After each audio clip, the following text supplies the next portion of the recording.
Kevin Spacey. If you get this message, come, call me. We can help. We can make it work. You don't need to do this. Somebody's blackmailing you. I know it. So yes, I left watching the Olympics, an event that only happens every 4 years, to go and see 9 Lives because I had many requests to see it, which tells me one important thing about you guys, that you hate me. Because you want me to see these horrible movies. So I went and saw 9 Lives, and the whole time you're just watching it and you're just thinking, how did this happen? Barry Sonnenfeld, director of Men in Black and other pretty good movies. How did Jennifer Garner, how did Kevin Spacey, how did Christopher Walken, I mean, it's so bizarre. Agree to be in a talking cat movie. It's so strange. I mean, you know that they were going for kind of an homage of the, like an old school Disney movie, like the Shaggy Dog or the whatever, but then, like, it's just hard to believe that anybody thought, oh, this is going to be worth releasing in the theaters in 2016. It's just crazy. And it's just so badly made. It's so bad that it was actually pretty fun. I laughed my head off. And I was alone in the theater, so I was live tweeting the entire time, cracking up. Like, the thing is like, even like little details they managed to get wrong, like, it's so badly made. It's so badly shot. The makeup looks cakey. It looks heavy. It looks orange. Like, Kevin Spacey looks kind of orange in the movie a lot of the times when he's actually Kevin Spacey. And, like, the weird thing is that, like, you'd expect, like, somebody that's going to get turned into a cat to be, like, a horrible person. And he's not. That's the biggest problem with this movie, is he's actually, like, a pretty good father. Like, this is not Ebenezer Scrooge we're talking about. Like, there's, like, Ebenezer Scrooge is here, and then this guy is down here. Like, compared to, say, the way that the Bill Murray character is in Scrooge, I mean, there's no comparison. This guy is a loving father. They love him. His wife and daughter love him, and but he just doesn't have enough time because he's trying to build the biggest building in New York City. And not to mention, he's trying to build the biggest building in New York City, or Chicago or somewhere, but they are not a publicly traded company. And that's like the big scandal, is the Mark Consuelo's character is like trying to put the company public, and like the Kevin Spacey character doesn't want to take it away from his family roots and family run company. I'm like, shouldn't it be the opposite? Like, if he's the bad guy, the one that needs to be turned into a cat, then why isn't he the one that wants to take it away from the family company? Wouldn't that make more sense?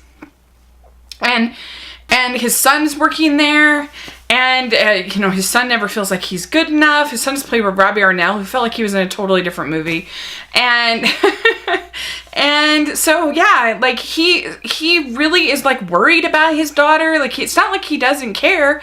And so his daughter's birthday is coming up, and so he has like a whole board meeting just trying to decide what present to get his daughter. And then he goes and he gets the cat to get to his daughter for her birthday. Like, this is no different than 99% of fathers. Like, if he deserves to be turned into a cat, then every father gets turned into a cat. He goes into the cat place, which is owned by Christopher Walken, and you just get the impression that Christopher Walken is like insane and has just decided he hates this person and is going to turn him into a cat. And the Kevin Spacey character hates cats. He turns them into a cat, and then he's trying for the rest of the movie to try to like let his family know that he's been turned into a cat. And like, it's so bizarre. There's so many weird scenes. Like, there's this scene where he sneaks into the liquor cabinet and like fills up his dog bowl or cat bowl, whatever, with whiskey or liquor or whatever it is. And then he gets drunk, and so you got this like drunk cat that's like, oh, they're just so weird.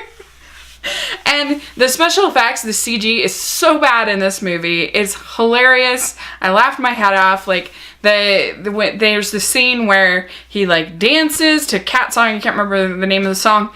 And he's all dancing, and it looks so bad. Whenever he has to fall, there's 2 scenes where he falls off of a very high building in this movie, and it looks so bad. And yeah, he's trying to like bond with his family and trying to help his daughter, because there's the Cheryl Hines character is the one that should be turned into a cat. Like, she's the horrible one, but she's not in the movie very much, probably to her for her career. But her daughter is also horrible and is like bullying Kevin Spacey's daughter, and Cheryl Hines is his ex-wife. And there's like scenes, there's urine jokes and potty humor, and so if that's your thing, then that's there. But it's just sort of mean things happening to a cat. So if you're a cat person, you probably will hate it. Like, you know, him like getting kind of thrown around, and it's like so weird. Like, he's just died, like not died, he's just gone in a coma, and they're like eating cake, and like, and it doesn't even seem like they're sad at all. They're like practically having a party. And then like other moments they'll be like super sad and crying and stuff about him. And they try to like throw in this emotion that like, oh, are we gonna pull the plug, or what are we gonna do? And it's so weird. And then and then they have like various other like bonding. It's not that long of a movie. It's like 89 minutes or whatever. And there's this weird tangent where he thinks like his wife's having an affair, but she really is just like wanting to buy a house in the country, which really, like, she couldn't tell that to her husband. That's like so scandalous, as if every single big name, you know, businessman doesn't have also a house in the Hamptons or a house in Connecticut or whatever. But you think they'd at least get the meowing right. The meowing was so bad. I could not believe it. It was so loud. Like, you would think it was like a siren, like a police siren, like,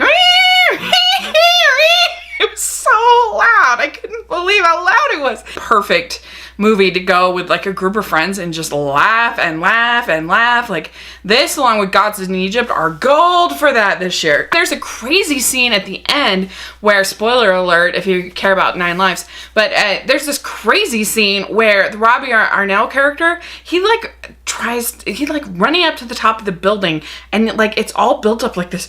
He's super intense and he's feeling horrible about his life choices and blah, blah, blah, and he like jumps off of the building, and then the cat jumps off of the building too, and you're just kind of like, they just commit suicide? What the heck? This is so weird. And there's also a scene where 2 cops try to taser a cat, and that was really bizarre, you know. And so you're just like, what on earth is going on? So it's really almost a hard movie to grade in a certain way, because I did kind of have fun, like laughing at how bad it is, but like, it's really bad. I mean, don't get me wrong, but I was not bored. Much better time than I had watching something like Warcraft, which was just boring and confusing and awful. This at least was fun bad. That isn't even fun bad. F on regular grades, because it's not even made well. The meowing is horrible.